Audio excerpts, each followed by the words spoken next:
All right, welcome back, everybody. This is the Becoming an Institution-Level Cyber Infrastructure Leader 2025 workshop. It is Thursday, August 7th, 2025, and this is our second session of the day. This is Leading Teams of Cyber Infrastructure Professionals. Our moderator is Catherine Kelly of the Coalition for Academic Scientific Computation, and I'm going to turn the show over to Catherine to introduce the panelists.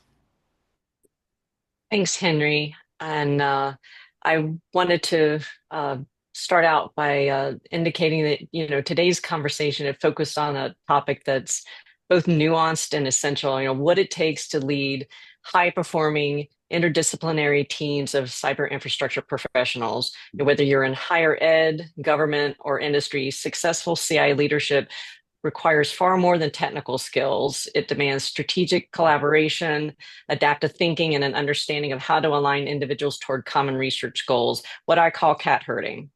So our panel of experts are going to represent a range of perspectives from research universities and national supercomputing centers to industry and federal organizations. Together, they bring decades of insight into what works and, more importantly, what doesn't when it comes to building, managing, and sustaining effective teams. Before we dive into the discussion, I'd like to ask each of our panelists to briefly introduce themselves and provide an overview of their team structure and mission at their home institution or organization. BJ, I'm going to start with you. Sure, thanks. Yep. So my name is BJ Lauji. I'm the Director for Advanced Research Computing at the Federal Reserve Bank of Kansas City. I lead a team of CI engineers and research facilitators. Obviously, the Fed's mission is stable prices and full employment. There's also three pillars that go along with that, which is monetary policy, supervision, regulation, and safe and efficient payment systems. And all three of those have a research aspect to that. And so I help support researchers who are to that mission. So, yep, thanks. Right. And then the next on my list is G.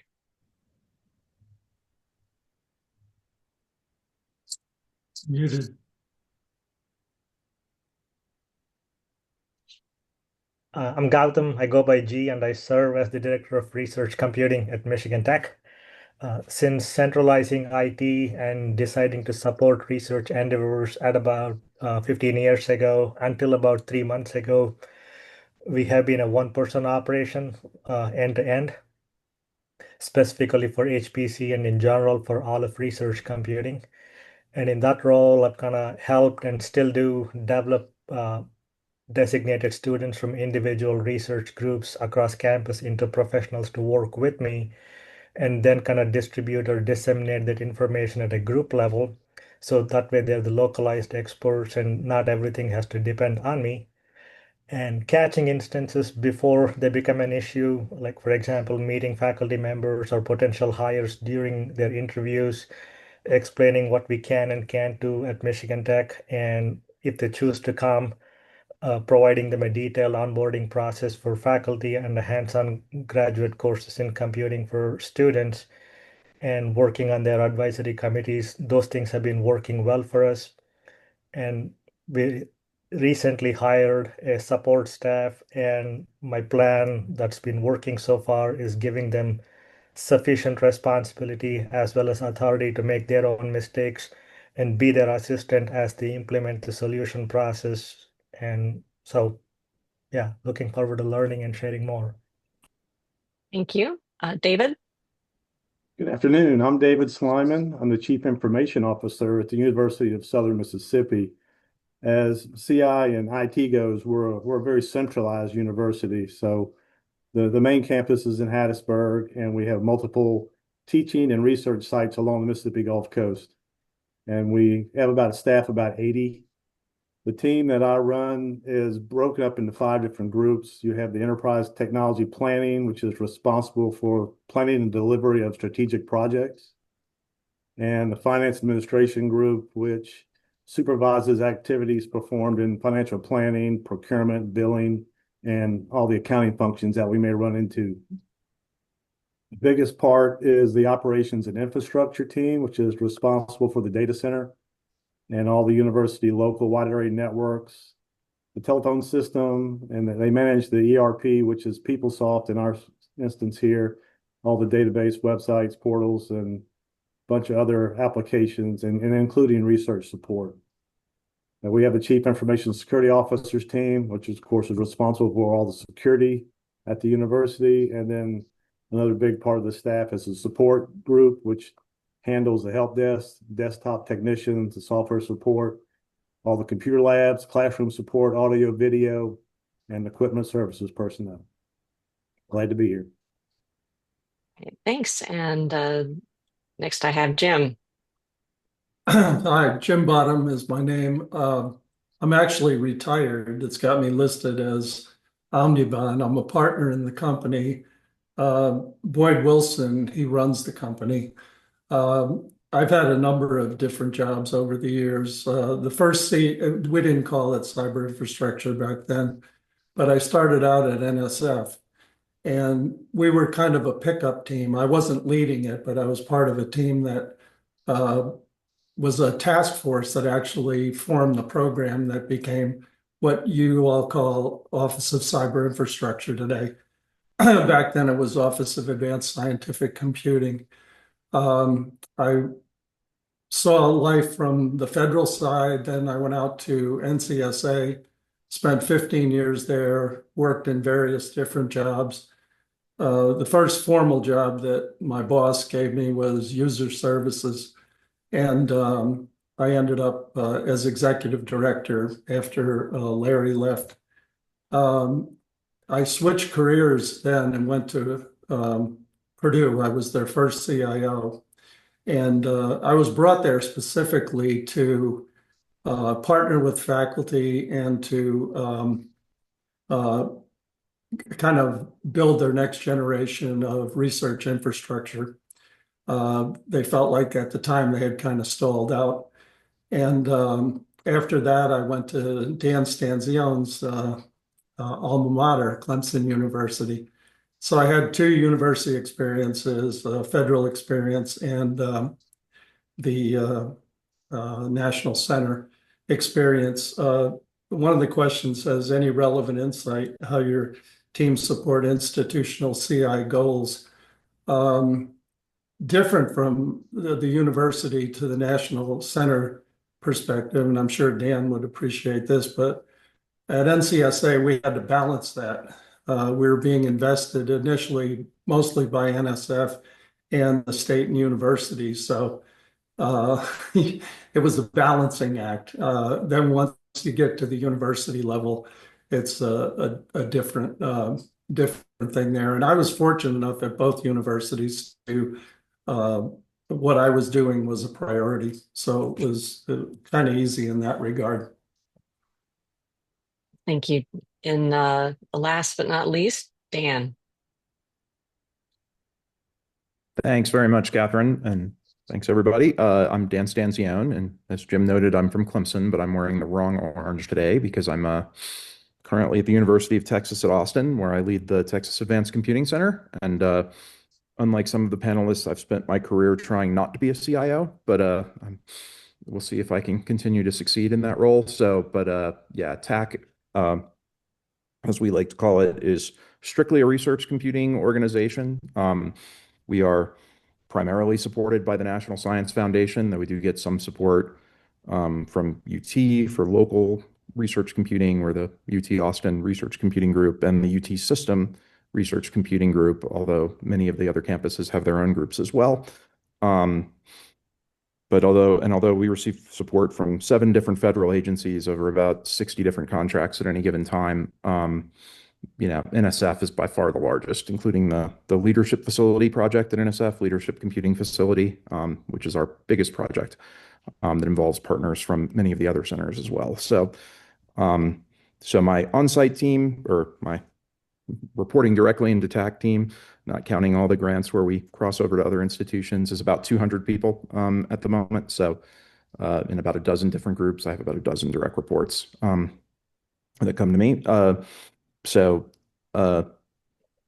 Yeah, I've been involved in this since the start of the Beowulf cluster project in 1993. So I'm in my 33rd 32nd year of research computing, and still going, not as strong, but still going. So Well, then I was correct on decades of experience, and I made a quick introduction of Dan and didn't indicate that Amit is still waiting in the wings. So Amit, would you please introduce yourself? Thanks, Catherine. So I'm Amit Amritkar. I'm currently the Assistant Director for Advanced Computing at Penn State University. So as part of my current role, I have three different teams. One is focused on innovation, basically adopting new technologies. Then the second one is mostly to do with solution architecting, going out there, providing facilitation, and then matching that with existing solutions, or if not, setting up custom solutions. And then the third team is like operating the shared infrastructure. So designing, developing, and like implementing and operating the research computing and data shared infrastructure. So the question that was asked was how do we support institutional CI goals? One of the goals at a big research institute is support the research priorities. So we do collaborate with faculty on the research grants of that.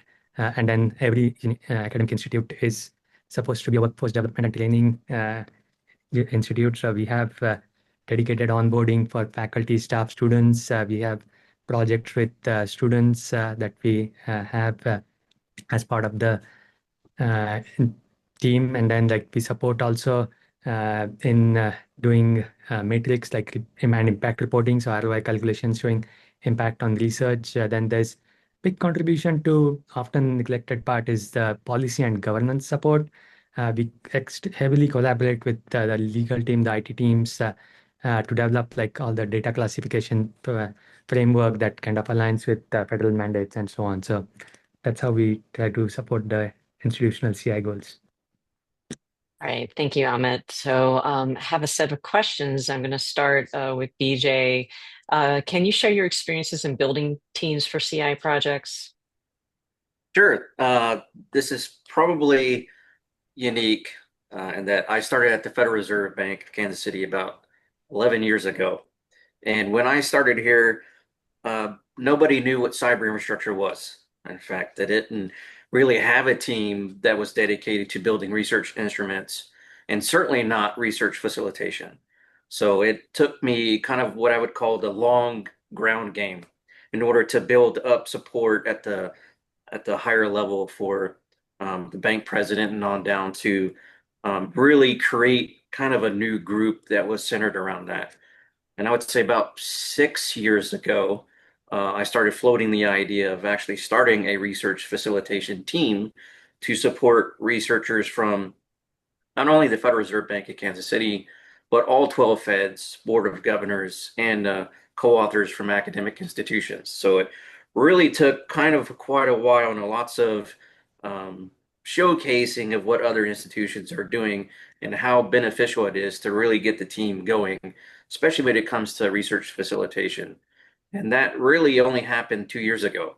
And so it's a kind of a relatively new team that's really stood up, and we're the first bank in the Federal Reserve System to have a research facilitation team. Now, the other banks are sort of catching on, and I'm trying to help influence that where possible. Some of them are starting to realize that they actually need it and have been leveraging on me to see how they may be able to stand that up and sort of what pathways do you hire, recruit, and even retain those kinds of individuals. The cyber infrastructure engineering team is a little bit easier. Uh, we had a group of us that came out from the DoD who were in the high performance computing centers building big HPCs, and we knew how to do that. And that was relatively easier to kind of get set up. Uh, but it used to be, perhaps 3 years ago, we would consider ourselves maybe the end of the workforce pipeline. That's no longer the case. We're now in the middle of that pipeline, and I'm sure colleagues in academia can feel the kind of the pain and the burden of trying to keep and retain your high performing staff. And so I'd be curious to see some of the ways that you can keep them motivated and keep them within your institution. So I would say part of it as well is changing the culture. And I really kind of, you'll hear this probably from me through other questions you may ask as well, is that I really came in and tried to drive and break down the barrier between the researchers and my team and the people, my coworkers that I work with. And I have a lot of phrases that I say, and one phrase I really like is that we are all collaborators in a research endeavor. Whether you're the researcher, you're a somebody that's helping, for the whole research process. So it took me quite a while to get to where we are now, but it has really paid dividends, and we are really doing really cool stuff now. So that's kind of the short and the long of building CI from the very beginning to kind of where we are right now. And I'll be willing to also, answer more questions later about it. Does anyone else want to pitch in on the joys of building a team for a CI project? I'll take some. Yeah, as kind of noted in my introduction, my teams are leading students or interested students from individual research groups, uh, and reasons for it. And good number of them come through my course, and if they are reasonable human beings, by which I mean they're willing to work hard on their own, but also willing to help others in my class to get at least half a letter grade higher than the other person could have gotten on their own. Those are my target audience to kind of make leaders or make CI professionals for their research group. And once every 2 months or 3 months, I kind of get them all together and I call them my board of trustees per se, or this student advisory council. And if they're having an issue, likely others are having an issue as well. So I kind of sort those issues through them. And by the same token, every 2 weeks, I make rounds around campus, meeting with every research group's PI. Specific interest would be good and high performing faculty. And those are my number one priority to kind of go make sure they don't have any issues. And on the same level are brand new faculty, because sometimes they don't know what issues they have or what resources they have because their plates are pretty full in their first couple of years at Michigan Tech. Semi-established faculty that may not be all that productive are my next level of priority. I see them once a month, just knock on their door, have a quick chat. And the biggest advantage has been the backing of policies and procedures from the VPR on down to the individual research PIs of how we reward good faculty and good researchers if they don't break the system down and don't cause me loss of sleep. Uh, their priority kind of goes up within our system and they get a lot better help, a lot quicker help. And those that seem to break it down, we kind of have mechanisms to make sure they retake the training at an individual level. And if the pattern doesn't get fixed by the PI, then PI gets to retake the training for the whole group as well. So those things have been kind of helping us keep in line with institutional CI goals and making sure whatever infrastructure that we do have, and we are an institution where money is an object and we don't have a lot of it. So in resources that we do have are upright and working and accessible and usable. So yeah. Catherine, And you I'd like to go add real quick, go just ahead. BJ mentioned culture, and I think that's critical. It's you know decoding the culture is something important. And G mentioned getting out and around, and both of those things are critical. Um, when I was at the NCSA at a center, the first social event I went to in my neighborhood, we got there a little bit late, and there was someone in there extolling the evils of centers. They were coming to campus at the University of Illinois. George Francis, good guy. We became good friends, mathematician. And then as we walked in, he goes, and there he's one of them. He's one of the lieutenants, and it's overcoming that kind of biases people may have, but getting out and around. When I went to Purdue, I went to meet with, I think it was the mechanical engineers, and they said, we'll let Puck touch our computers over our dead body. Puck was the Purdue University Computing Center. And, it sort of showed me what we had to overcome there. But I think the emphasis on getting out and around and not sitting in your office, but just being available and doing social things. Yep. Can I Sounds jump in, good. Catherine? Go ahead. Yeah, I know we don't want to spend the whole time on this question, so I'll try and be brief, which you all know is a challenge for me. But a lot of the team building stuff has nothing to do with cyber infrastructure, and it's generally just about building teams. But we do have the unique thing of an industry that steals people, so at much, much higher salaries. So uh, I think, the thing that is key for me is that you want to get people who are motivated by the mission, and that's always the most important thing to recruit team members. And you get some who are on the way up and may leave you for industry when they have enough skills. You get some who are sick of industry and want to come to a job that doesn't suck out their soul and come back. I've had people who were with us and then left for a while and then came back again. Others who were just, their first turn with us was when they're like, my kids are out of college and I want to spend my last 10 years doing something important, and not working on the blue screen of death button or something. Um, so I think that's key. The other thing is that, in CI teams, the mindset is critical, right? We're partners in research. We're not IT people per se. We're not traditional scientists in a lot of sense. So you look for those oddballs on the scientific teams and people who can translate. All my best sysadmins have been aerospace engineers. My currently really good AI group has nobody who has a degree in AI, right? They're all physicists and chemists who would like to be in AI and have done remarkably well at transitioning and learning the stuff in the last few years. And so, but you find these people who maybe are in a research career or a research group who are obviously more fascinated by the tools and the technology, and those are the people you want. Fantastic. Thank you. So, I mean, what Dan said, right? Like it's important to have like a clear vision. And I also like to set measurable vision. That way you can keep the team rallied around certain goals that they can look forward to. So just that quick comment. All right, fantastic. This one is directed toward David. Again, if you want to hop and on after we get started, then please do so. David, can you discuss an example of when you had to pivot or adapt your strategies to serve your team better?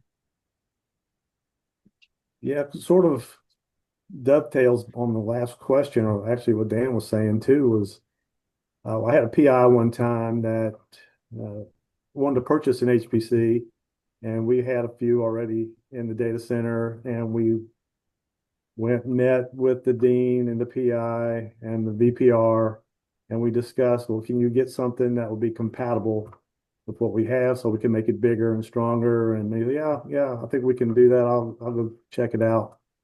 And then I guess about a month later, I haven't heard from them, and we started seeing equipment showing up that we had no idea was coming, and it was totally incompatible with what we had.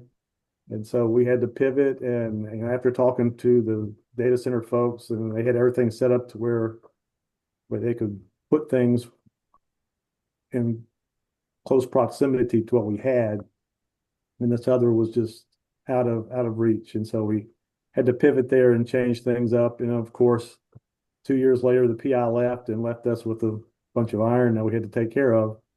So you have to pivot. Just gotta, if you can get things in writing, I would say do that. But I don't, in this type of situation, it was a gentleman's handshake or verbal agreements that didn't work out, which just be prepared to have to pivot, have a plan B if something may come up like that. Any other examples from the panel? All right. Sure. I could Go do ahead, one. Dan. So,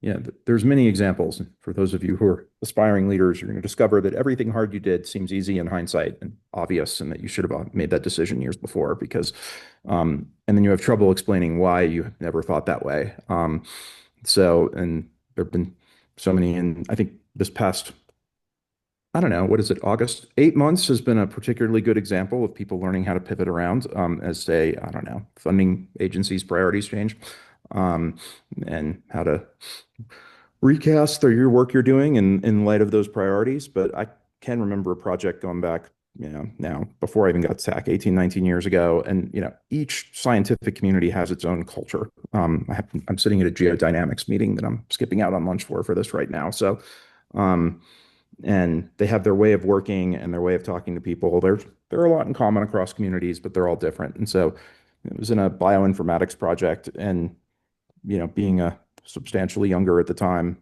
software person, the idea was that we would gather requirements from the biologists and we'd sort of not let them talk directly to the programmers who speak a completely different language and make that work. Um, and they sort of hated that mode of working, right? So, and they really wanted to talk directly to the technical people, even if we had to go clean up some stuff on the back end where junior programmers would tell them things that were nowhere close to right. But they wanted that sort of direct interaction, and this whole notion of gathering requirements separately from doing the work just wasn't going to work in that culture, right? So even though that's, software best practice. Um, I learned that lesson. I don't know why I didn't know it in the first place. But you do have to adapt to the local culture. And in what we do, where you cross, 80 different scientific disciplines, you got to learn to work in and out of a lot of cultures very quickly and not be too addicted to your own. Mhm. Right. Thank you. And I'm going to move on to the next question. David, I'm going to ask you to answer this one first, and then BJ, if you'll follow. So what strategies have you found effective in fostering collaboration among professionals with different backgrounds? And this would be if you could provide some examples of an initiative or policy that helped create a more democratized environment among these wide range of professionals, that would be helpful. Yeah, I couldn't come up with a good policy. I have written most of the policies here for what we do, but the acceptable use policy or the procurement policy is some of the ones that have helped out for us. Acceptable use, we massage it almost every year. Something will come up that's new. Of course, AI is new. We're working on an AI. Let's say it's more like guidelines. I was even asked today, can we put it into a policy? And it's like, well, I'm not ready to put it into a policy. AI is still moving along. It needs to be, I want to leave it as guidelines for right now, but we have the lawyers wanting to kind of get a little more specific about it. Uh, Team wise, you've got cross functional teams that you've got to deal with. And if you can encourage collaboration, like Dan was talking about, in between different groups or different cultures, that sure helps. Sometimes the use of I use Slack for like Internet 2 meetings, groups of Internet 2. I use Slack internally. We use Teams, even email, any type of collaboration you can do with as many people that are working on your projects. I think that always helps. And also to be transparent about what's going on. The more you're open to what people are needing or doing and what you're doing to help them or to not help them in some ways. Sometimes we have to say, well, we try not to say no. We try to say, well, we can do it this way, and it's usually too high of cost, too long of time, or something that will take precedence over the person's need to get it done a certain way, and we can come to an agreement to do it one way that is cost effective and both people and in dollars. So sure, documentation has a lot to do with it too. All right. And as folks enjoy Clark's GIF, BJ, would you answer? Something that may seem simple but works quite well is a simple sentence of be there for them and they'll be there for you. So show up for their happy hours, show up for when they present their research, whenever they're just amongst themselves, try to be a part of that and just be a part of that culture. And that goes back to, of course, breaking the barriers between groups and just trying to get them to intermingle. It seems easy at first and it seems kind of really intuitive, but that is a huge piece into really making it all work. that's what I would say as in addition to maybe leverage this now if you can't. I have a couple examples, Catherine. I think this will get at what you're asking. One is, and I guess this was, never thought of it as a policy, but we did it for multiple years, so I guess it was. I used to fund faculty to go to supercomputing. I wouldn't fund computer science or computer engineering faculty, but anybody from the science, other than computer science, anybody from sciences, and any of the colleges, we'd get people put in requests. And a couple of years, I did this at Clemson primarily. I think we did a little bit at Purdue as well. But it was to get people, when cyber infrastructure, the term first came out, I liked it because nobody knew what it meant. And I noticed in the dean's meetings with the provost, when you mentioned research or supercomputing, most of the eyes closed, or went down to doing something else. They weren't paying attention. Cyber infrastructure was vague enough that it created some interest. So um, getting these faculty to supercomputing was actually a way of kind of breaking down barriers. And we had some people get really, really excited. I remember a mechanical engineer, industrial, one of the ones that was saying, we'll never let Puck touch our computers. They got real excited when they went there because they got into a bigger environment and they saw how computing was impacting other disciplines. And as I'm sure Dan remembers, Clemson it was a heavier lift than Purdue because Purdue was pretty well, they were all doing their own thing. At Clemson, nobody really had enough money to do their own thing. So that was one thing that really broke down a lot of barriers and got a lot of interest. And the fact that we were funding it, obviously that made it easy to do. The second one was Internet 2 used to have a thing called CI days, Cyber Infrastructure Days, and they'd bring a number of people to the campus. And we did one at Purdue, and I think the one we did at Clemson was more successful. And probably because I wasn't running it, I had somebody really good running it. Barbara Weaver, she did an amazing job. But we had panels, and we had like the Dean of Arts and Humanities leading a panel of his faculty. And he said they were afraid to come to it because they're afraid to talk about their technology issues in front of the smart people, the computer scientists and whatnot. And that was just amazingly successful. I think we had over 300 faculty register for that. And at the time, I think Clemson had maybe 900, 1,000 faculty. So it was an amazing turnout and had some great speakers in from around the country as well. But it was the local stuff and the poster sessions. We actually found people who were neighbors and who attended their kids' soccer games together that never knew what the other person was doing. So that was a way of really kind of stirring things up. So anyway.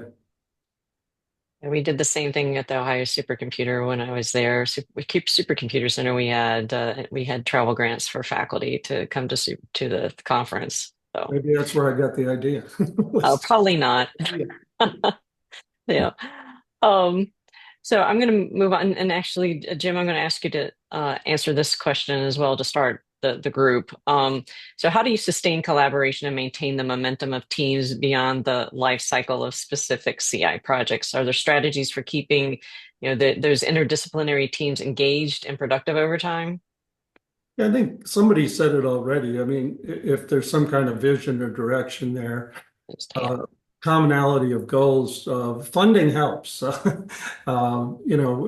you can, and that's where I had at NCSA, we had no problem with encouraging people to be entrepreneurial. It was in the water. Stop them. Yeah. But my IT staff at both Purdue and Clemson, they didn't feel empowered to be entrepreneurial. Some of them were entrepreneurial off, in a business on the side that nobody knew about. But I think the talent was there, but it wasn't the encouragement. And I think um, encouraging people.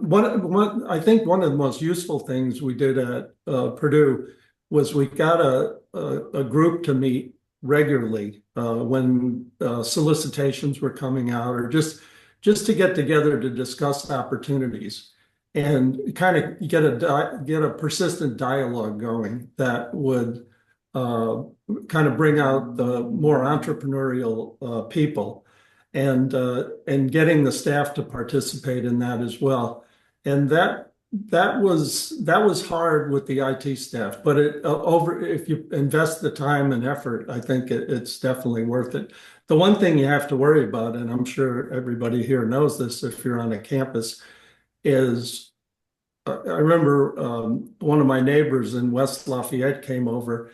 He was the department head of electrical and computer engineering, and he came over to my house. I was out in the yard, and we just started talking. He said some of his faculty felt like I was competing with them because we had gotten a few early grants there, and we're doing pretty well. And I asked him which faculty. He said he didn't want to mention names, but it turns out they were computer engineering faculty. He also had electrical engineering. And the biggest grant we had back then was the Network for Computational and Nanotechnology with one of his faculty, Mark Lundstrom. So it was it's a kind of tightrope you have to walk where you're not competing. You're really collaborating, finding people to collaborate with and letting them take the lead for sure. But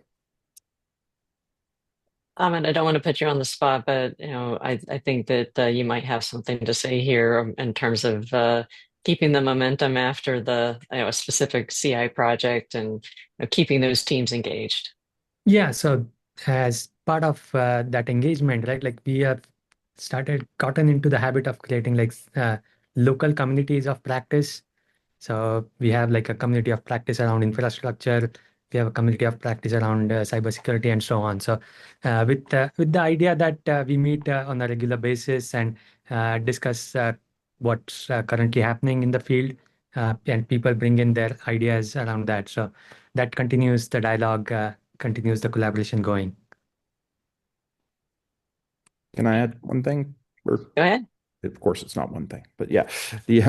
So I think this sort of applies to both the previous question and this one, but it's a kindergarten level principle, but it still applies, which is to treat everyone equally and to not have separations between, in particular, those people on specific grants versus those people not on specific grants and projects. We don't have any distinguish between, faculty, staff, student, scientist or technician, technical or non-technical, right? Because those sort of tribal divisions are only trouble, and you want to avoid them wherever you can, and treat people the same. And then keep in their mind that they work for an organization, but on a project, right? And so, my organization is more than 90% soft money, right? So sustainability is a big concern, job sustainability for people. But, I have to point out that we've been on, had hundreds of projects that have come and gone. And, what you're working on changes, who you're working with may change.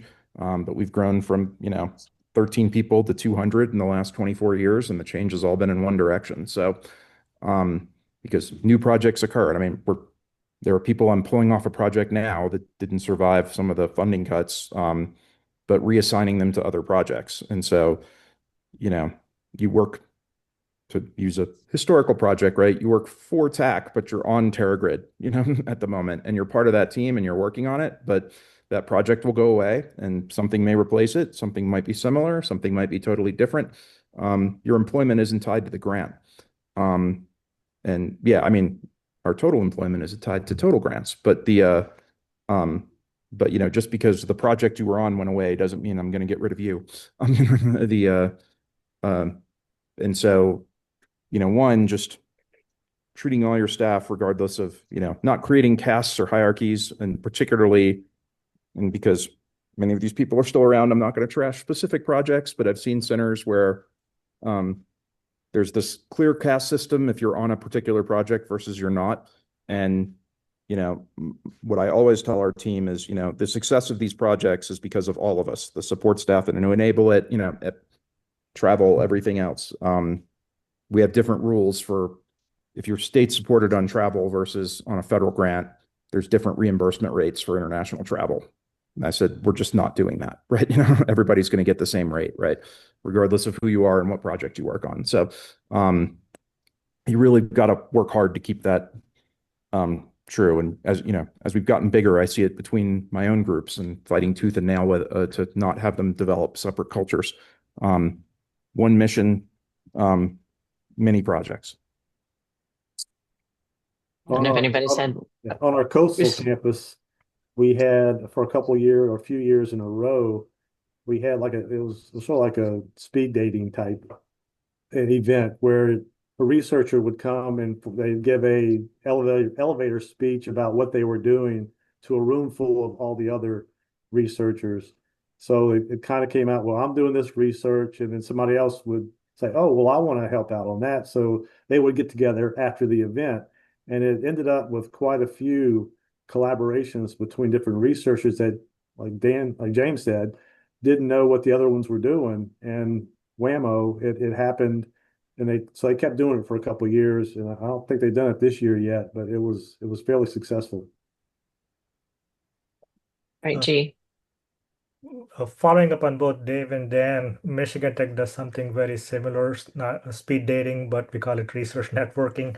Primary stage is primarily for brand new faculty that have come in and they're given 2 minutes to talk about their research in 2 slides and 2 slides only. But there is a pre-networking and post-net social hour where they can hang out and chat. And in my role as kind of uh, visiting everybody every 2 weeks, I kind of put on the hat as a pollinator. Like if I hear somebody doing XYZ, but somebody else wanting to do ABC and there is a match, that's my job to kind of put them in touch with each other afterwards. So yeah. I guess that's that 10% of duties as assigned, right? Um, all right, let's move on to the next question. And I think we've already talked about this. I'm going to actually focus on communication at this point, and if there's anything to add on, what approaches you recommend to maintain effective communication and coordination across distributed CI teams, especially when they include members from different scientific domains and institutions. So I think it follows from what uh, some of you have already said in this previous question. So anything in particular you'd like to share on that one? This is a jump ball. No, I'll take it. I think in at least working with students, they're from different colleges, different departments. They don't necessarily know others' research, but they all work or serve as the advisory committee for me from a student side. And the commonality that I found is what, as Dan mentioned, treating everybody fairly and everybody equally, irrespective of what background they come from. And two, realizing that everybody has hunger and we all need to eat.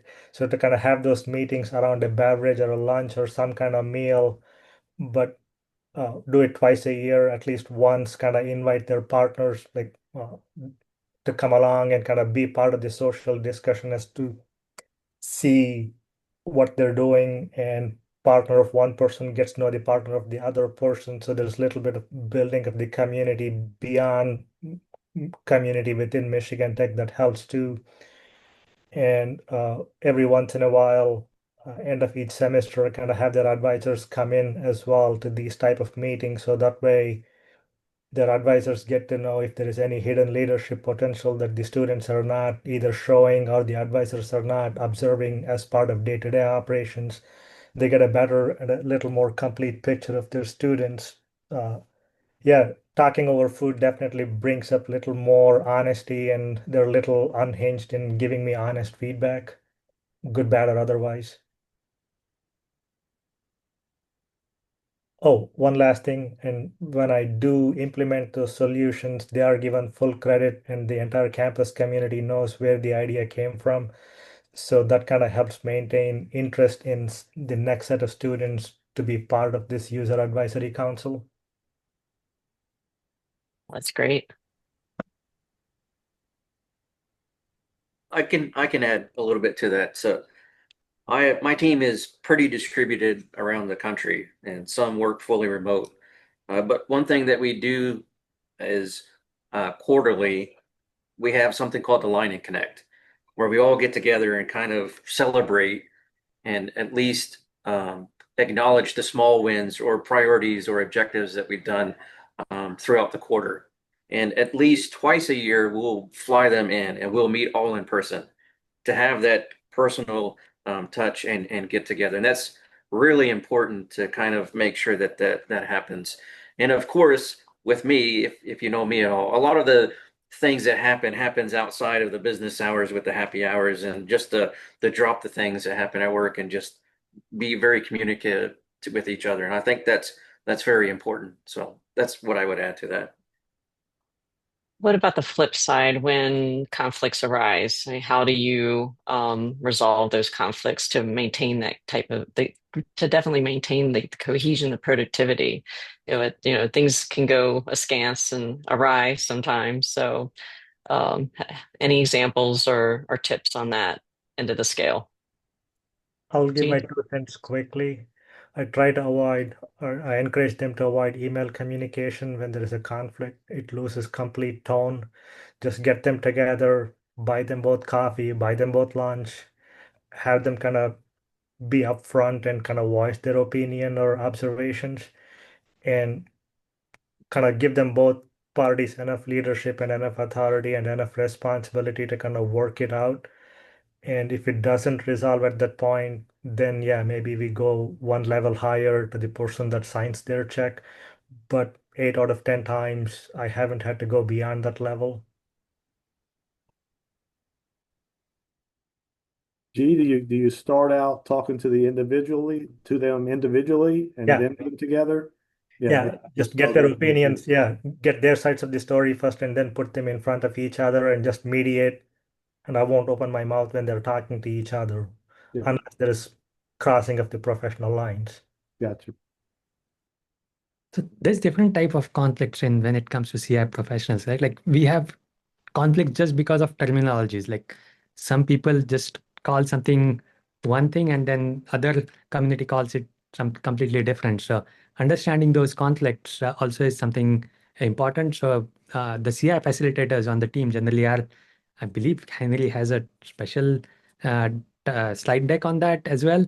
But yeah, we train our CI professionals in understanding those and making sure that they understand what context those terminologies are being used so that they can address those conflicts. And sometimes conflict occur due to just competing priorities, like some project has to be finished earlier. So understanding that and then helping set the priorities helps. And then we also make sure that uh, we have shared governance so that there's no conflict when it comes to faculty getting access to resources and so on.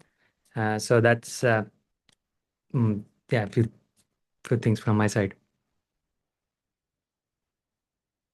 Comment, you might want to respond to what Dan put in the chat. Oh,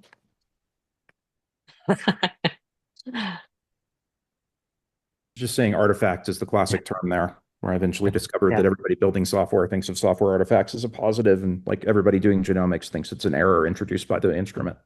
So yeah. Right, so I'm going to ask one more question and then we're opening it up to the participants. Really simple, not so simple in answering. How do you keep your teams motivated? So, BJ, do you want to start with that one? And then I'll move to Jim and then I'll open it up to the rest of the panel. Sure. I actually added this question because I was also very curious as what my fellow panel members, how they would answer this. One of the things that I find very effective is that if you have a very strong mission statement, which of course, the Federal Reserve kind of has a strong mission statement, it's easier to kind of ground and keep teams motivated if they're focused on that mission.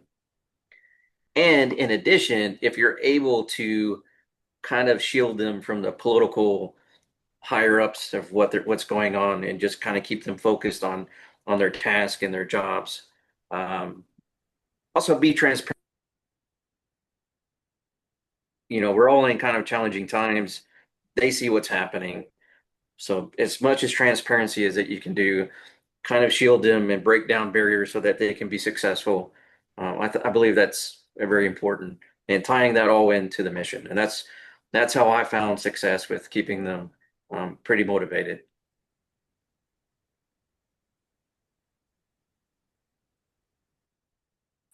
I was muted. Jim?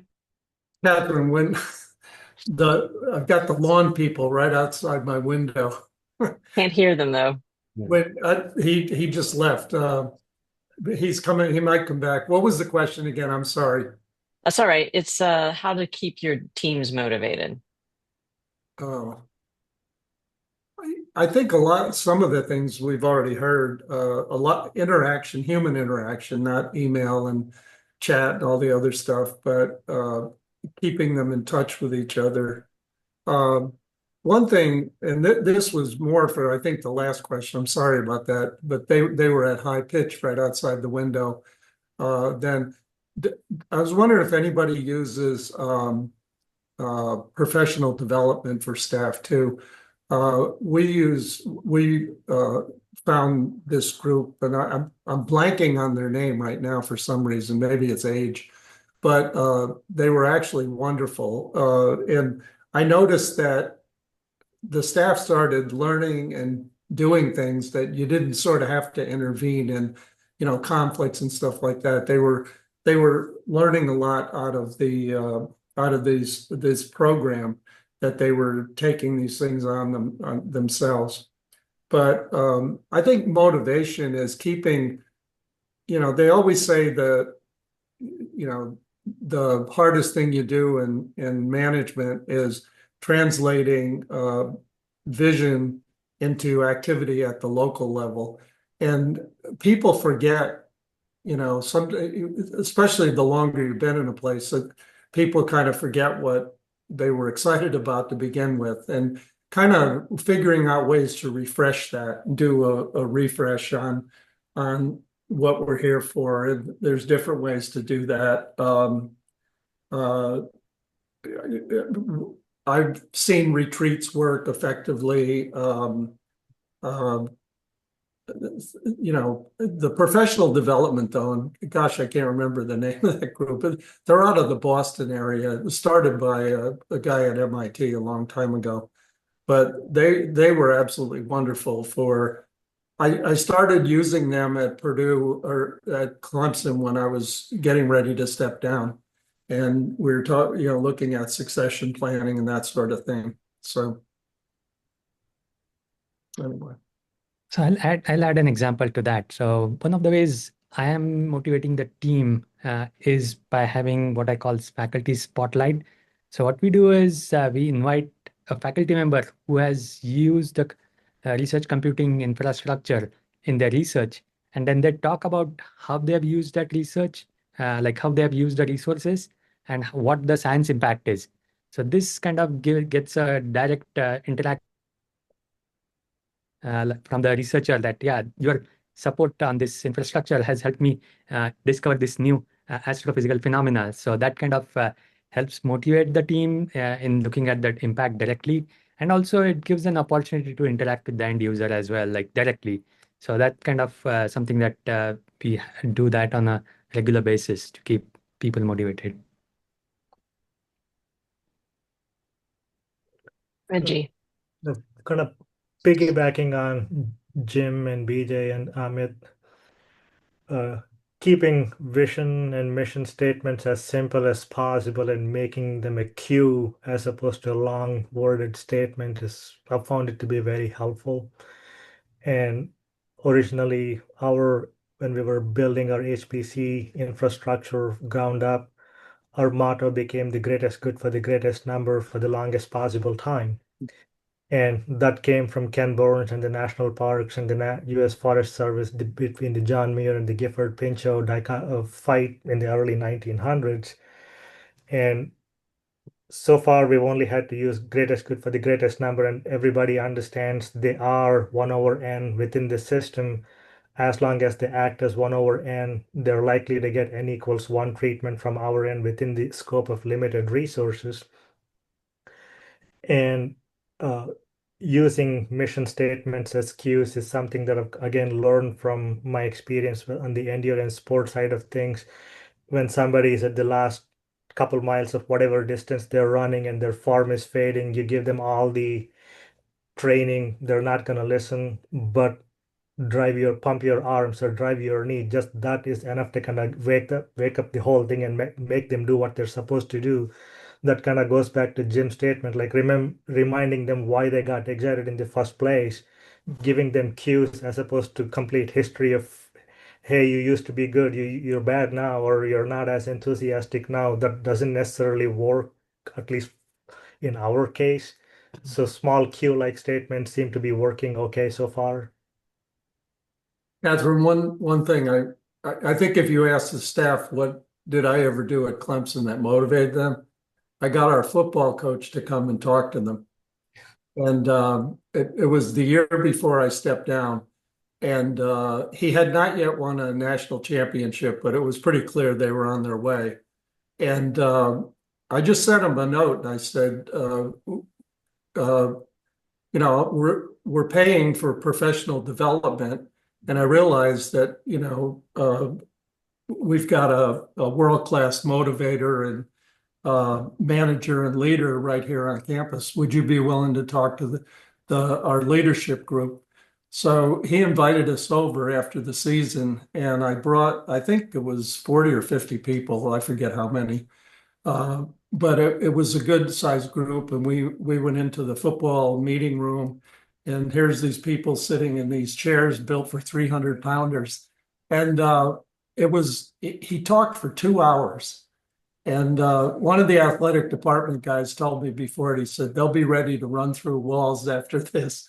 But I think, everybody's not going to get the football coach to come. But I just noticed Dan is coming to Clemson on September 26th. That'll be a big motivation for the people there because they'll see a national figure coming in to talk. And that, doing things like that periodically it makes them feel like you care about them too.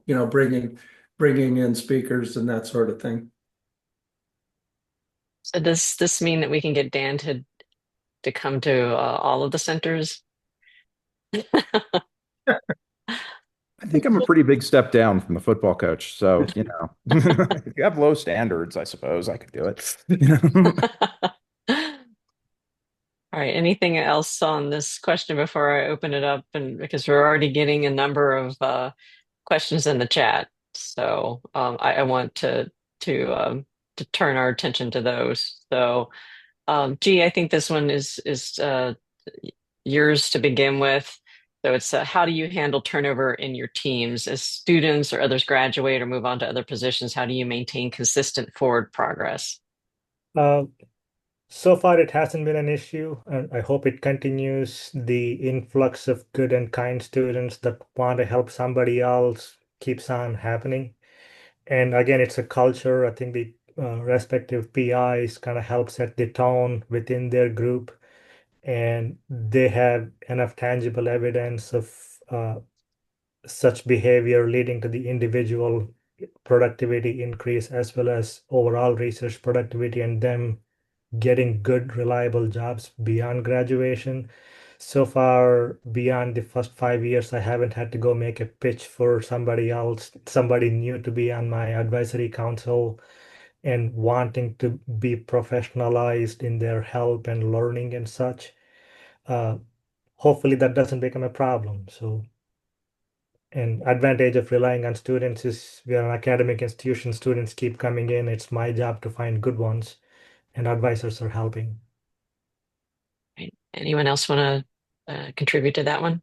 Yeah. So he teaches a couple classes, and so we're always on the lookout for the students in his classes of whether they rise to the top, and you want to see if they'll be willing to come work for you for a little bit, and of course help pay for their salary some or pay for their tuition some. So that's always a plus. We're trying to figure out that way, but we also try to promote from within as much as possible. You can start at the help desk or a desktop tech and then maybe move up to networking or the systems team and then move up from there. So we try to promote within whenever possible. Yeah, I'd just say, turnover is inevitable and painful. And it's just one of those things we have to deal with. And I've had, you know, again, the money is good out there for a lot of them. And people come to me and say, I have this offer for $600,000, which, happened, I don't know, 3 weeks ago. It's hard to tell them it's a good idea to say no to that, right? So generally I've encouraged our people to take, sort of life-changing offers like that. So um, but every person you lose is the opportunity to bring in new talent, right? So, and I've always said, you know, you have really good people, they're going to end up paying for themselves. So you can't possibly have too many of them. But part of it is we try and do a written transition plan, sit down with the person who's leaving and saying, tell me all the projects you're working on and what you do on them. Um, Assign them to different people and don't just say everything this person did is now your problem to the next person down and it's permanent.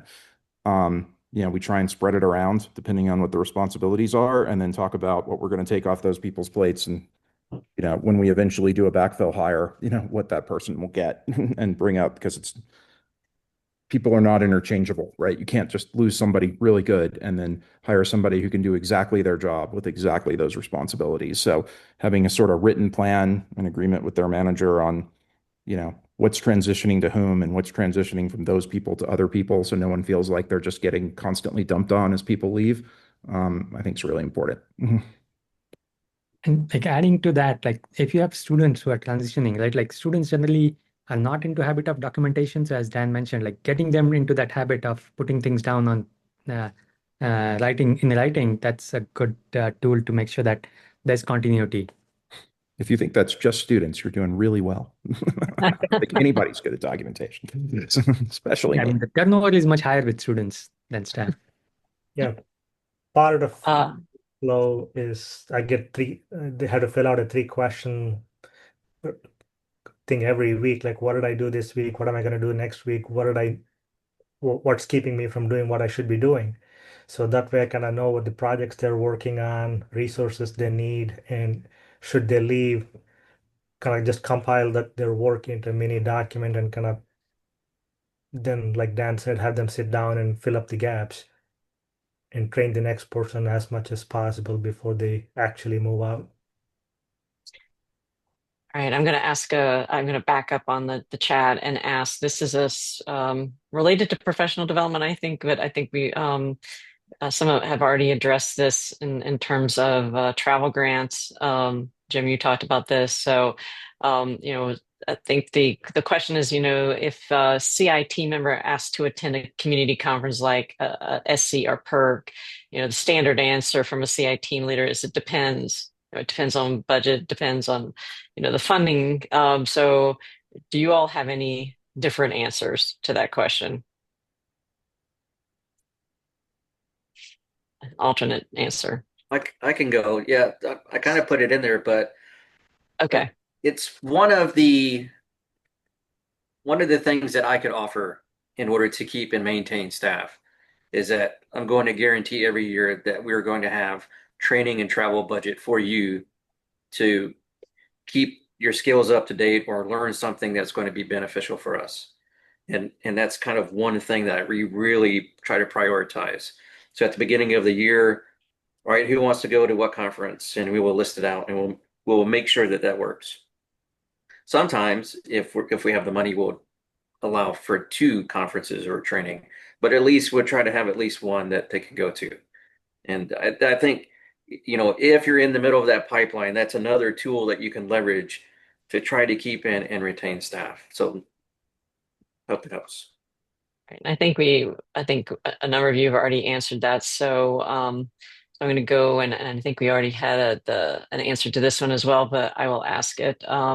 So BJ, you mentioned shielding from political turmoil. So, my current understanding is that ultimately the political head affects all research direction. How much energy do you expend in these efforts? Has it always been this way? And in your experience, how often does the political turmoil affect the quality of the work output or change the path research takes? And if you don't feel comfortable answering that in a recording, we can do that offline. Oh, I'll answer anything in a recording. You know that. I know you would, Dan. You want me to lead off? So, Go for it. um, yeah, I mean, this year's been the quintessential example of managing that particular challenge at a level I think none of us have seen before. I'd say I spend 50% of my time on it. Um, and uh, I mean, there's no short answer, but a certain degree of transparency is required. I'm pretty frank with the staff, have an all staff meeting every 2 weeks. One of the things, alluding to earlier stuff I do, is try and do something that ties to the mission every week and tell people, who are down in the details of what we do, the big things that are happening, but also tell them lately, this is what's going on. This is the context. This is what we may have to do to respond um, to that context. And, at the moment we're okay, but these are the things that could change, right? So, um, at the same time, I'm dealing with a lot of details that I never expose them to. Um, and, I handle the fighting part. So, on dealing with that, occasionally recruit some help, occasionally explain why we're having people come to visit so I can make them understand what it is that we do. So, and why it's important. So, um, and, what, especially this year, which people are we talking to because it's worth educating them and where do we draw the line, on those kinds of things, which is an awfully tough question right now. But if you want to lead, that's the job. So, but I'd say I spend, we've had a lot of funding we've had to go protect. And again, I don't get into the detailed mechanics of that with my people, but I do tell them, what's at risk, what's not at risk, where sign's good, where sign's bad, uh, so that they, you know, feel like we're all in it together and that, we're despite the context, we're still trying to do, as G said, the most good for the most people that we can. And what that means in terms of the steps we have to take. So, it's hard, but it's the job right now. So, And I think that's part of being a leader is you have to shield your staff from some things that they don't need to know about, but be as transparent as you can. I think it's my job to absorb some of those things. And I know every month at the first of the month, I'll send out a email to everybody listing what all our directors give me input and they let me know what's going on. So everybody can read it. It's rather lengthy now. It's probably by 8 pages or more long. But at the beginning of it is kudos. All the kudos that we get from individuals at the university, we'll put it up there. If it's a work order or somebody will send one of us an email congratulating or giving support to somebody who did a good job.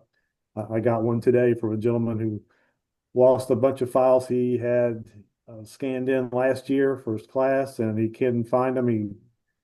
And so I put him in touch with the help desk. And I got an email right before this meeting started saying help desk person remoted into my computer and found all my files. And so I'm so happy.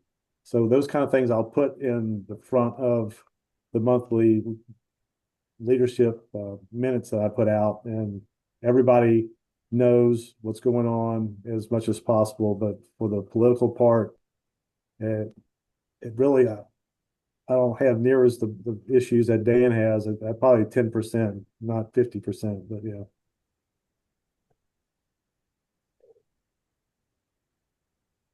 I work with a fun federal government and in a fun state right now. So, True. at a public institution. So, Same. And sometimes you run into them at the airport. BJ, it looked like you wanted to add to this. No, I just echo what the rest of the panelists have said. It's a balancing act of how transparent can you be while not giving them enough to make them go a little stir crazy. And so it's challenging, especially I would say definitely this year has been the most challenging, I would say, of my entire Fed career. So it's trying to find that right balance is difficult and challenging, but rewarding if you get it done right.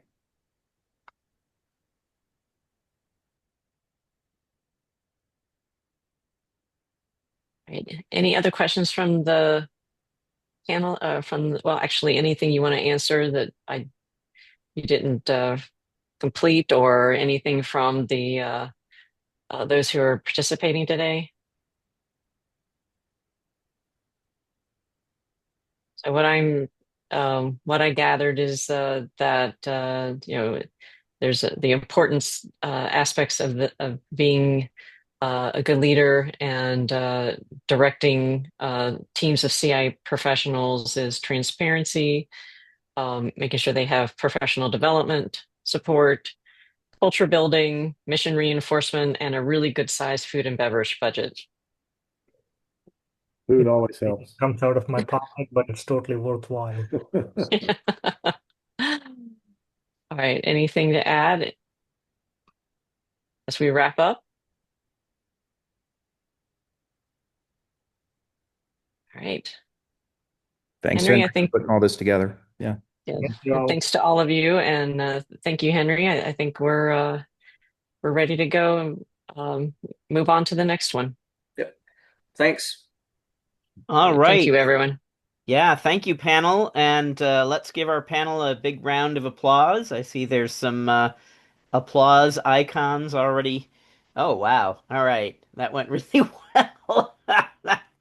And it looks like it was very a lot of discussion going on in the chat, so very exciting. And thank you all for such a terrific panel. And I want to let me go ahead and stop the recording.